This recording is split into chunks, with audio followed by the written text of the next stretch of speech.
Vada curry చేస్తున్నానండి. దానికి పచ్చిశనగపప్పు రాత్రి నానబెట్టాను, పొద్దున్నే మిక్సీ వేస్తున్నా. మనం మిక్సీ పట్టేటప్పుడే సాల్ట్ వేసాం కాబట్టి ఇప్పుడు సాల్ట్ వేయాల్సిన అవసరం లేదు. మనం సాల్ట్ వేసి మిక్సీ పట్టేసేసాము. పసుపు వేసాము పావు స్పూన్ జీలకర్ర, కొద్దిగా కరివేపాకు, సన్నగా తరుక్కున్నటువంటి అల్లం పచ్చిమిరపకాయలు. ఇప్పుడు అంతా కలిపేసేసి వడవేసేద్దాం. ఇదిగోండి, ఇంత చింతపండు నానబెట్టుకోవాలి. ముందే ఇంత చింతపండు కడిగి నానబెట్టేసేసుకుంటే మన పులుసుకి రెడీ అయిపోతుంది. ఇప్పుడు ఇంతంత బాల్స్ చేసుకొని చేతిలోనే, మరి పెద్ద అవసరం లేదు,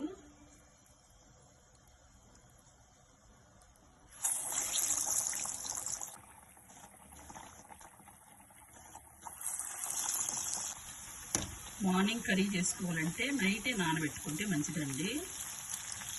పిండి బాగా నానితే వడ కూడా మంచి సాఫ్ట్గా వస్తుంది.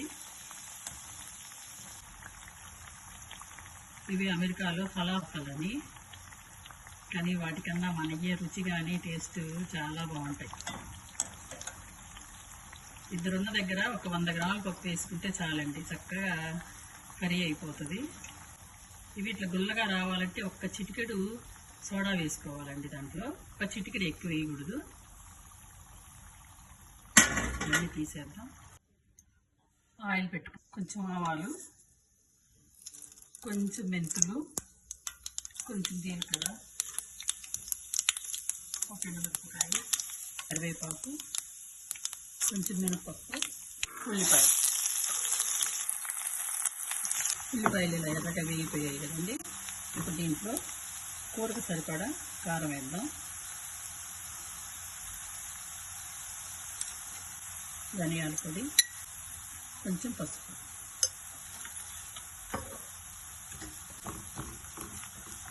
ఇప్పుడు టమాటాలు వేసి వేస్తాము. టమాటా అండి, పెద్ద టమాటా, 3 పచ్చిమిరపకాయలు.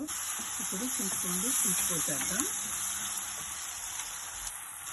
టమాటాలు మగ్గిపోయాయి కాబట్టి నేను పులుసు ముందే తీసి పెట్టుకున్నానండి. కొంచెం దీంట్లో పులుసు ఎక్కువే పడుతుంది, ఎందుకంటే వడ మొత్తం పీల్చేస్తుంది అన్నట్టు. ఇప్పుడే ఉప్పు కారాలన్నీ చూసుకోవాలండి. కొంచెం ఉప్పు తక్కువ వేసేస్తున్నా. మూత పెట్టి 5 నిమిషాలు మరిగినప్పుడు కొంచెం మనము జీలకర్ర, మెంతులు, ఆవాలు చేపల పులుసులోకి వేసుకుంటాం కదండి, అది ఆవాలు, జీలకర్ర, మెంతులు, ధనియాలు, ఇది పౌడర్ వేపి పెట్టింది. మేము చేపల పులుసులోకి వేస్తాం కదా, అది ఒక్క పావు స్పూన్ వేసుకుంటే చాలండి. దీని టేస్ట్ అమోఘంగా ఉంటుంది, కమ్మగా ఉంటుంది. చేపల పులుసుకి ఏమి తీసిపోదు. ఇది కమ్మగా ఉందండి, పులుపు ఉండకూడదు, కమ్మగా ఉండాలి పులుసు మాత్రం.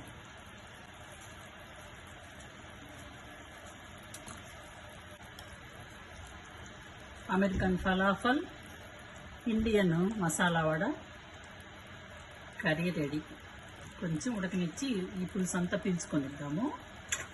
మూత పెట్టేద్దాం. పులుసు అంతా ఉడికిపోయిందండి, సగాటికి అయిపోయింది. చూసారా, సగం వరకు ఇంకిపోయింది. వడ కూడా బాగా ఉడికిపోయింది, చిక్కబడిపోయింది. ఇక ఆపేస్తే మనం స్టవ్ ఇంకా చిక్కగా అవుతుంది మనం తినే టైంకి. ఇంక చాలండి, ఆపేస్తాను స్టవ్.